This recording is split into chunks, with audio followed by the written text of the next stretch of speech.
Okay, there's a bunch of English majors here. Is there any current or former English teachers, especially English conversation teachers? Not as many as I thought, but about a third of you, I guess. So thinking like an English major is good for preparing your questions. Thinking like an English teacher is good for conducting the interview. If you are a language teacher, one of the big challenges is getting your students to talk and getting them to keep talking. So does anyone, any of the teachers here have any techniques? Anything you do to do that, or anything you keep in mind? John? I remain silent.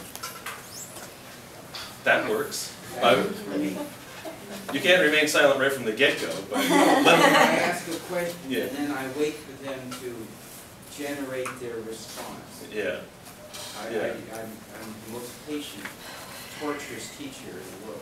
Yeah, exactly. Yeah, and you should torture your interview subjects the same way. Ask them a question and then wait for the answer. And if they pause, wait for them to finish. And if they pause in the middle of a sentence, no matter how tempting it may be, do not finish their sentence. Because they may be complaining about the horrible migraine headaches they've had, and say, "Oh, it really hurt. It hurt like it was really painful. It was like," and you go, "Well, was it like an Oni demon banging on your skull with a pickaxe?" And they go, "Yes, that's exactly what it was like." But then you can't quote that because that was you talking. It wasn't them. So I have three English teacher techniques, and John got one of them. Okay. Any others? I've got one. I'm not an English teacher, but when I do interviews, Yeah. I know what the answer is going to be, but I phrase the question suggesting that I know the answer is something different, which makes me look stupid and they feel really clever in correcting me. Huh. Yeah, that can work. Okay. That isn't what that probably wouldn't be a good idea as a teacher, but as an interviewer, yeah, that could definitely work. Well, it does, Yes. Ask Oh. open-ended questions. In Yeah. other words, don't ask questions that require monosyllabic answers. Right. That's one of the three I was thinking of. Yeah. Yes/no questions. I don't have an ironclad rule against yes/no questions, but be ready to follow them up with, for example, such as, what else, and get them to elaborate. Yeah. So monosyllabic answers.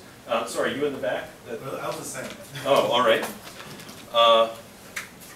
Yes. Well, this isn't an English teaching one, but I did oral history interviews, Yeah. and a lot of the times I would ask them to describe certain things for me. Yeah. Put me in that situation or something like that.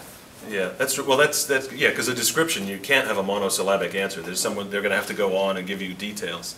Excuse me.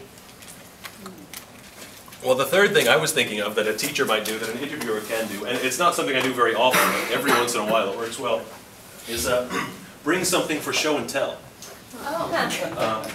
For example, here, this guy, Philippe Petit, he walked across a tightrope between the two towers of the World Trade Center in New York in the 1970s, and they made a Oscar-nominated, perhaps winning, I forget, documentary about him a couple of years ago. He came to Japan to promote that. So I brought some things to show him, to get him to react to. And one of them was based on his outfit.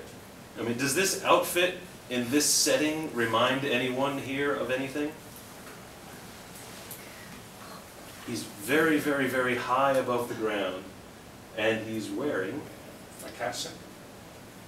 kind of like that. It's actually pants, but they're very, very baggy pants. I mean, they're enormous. Oh. And doesn't this look unsafe? Yeah. It's windy out Yes. there. Yes. Things can catch the wind and take them away. So, this reminded me very much of what Japanese construction workers wear in the same situation. They're working very up high. I've seen guys up there with, like, the wind is flapping at their pants and it looks like they're going to get blown away. Why the hell do they do it? There must be some advantage to this. I've wondered about this for years, and finally, here's a man who can tell me.